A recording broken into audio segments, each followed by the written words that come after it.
قفل الصومالية نيجي سكان مقنع قرحني أيضا أين صوب حسن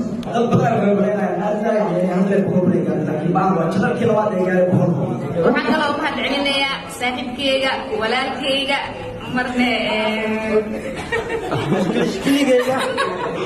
markii insha Allah odigeyga aan jeclahay adna oo ogtiina u maleena laba janaal leedahay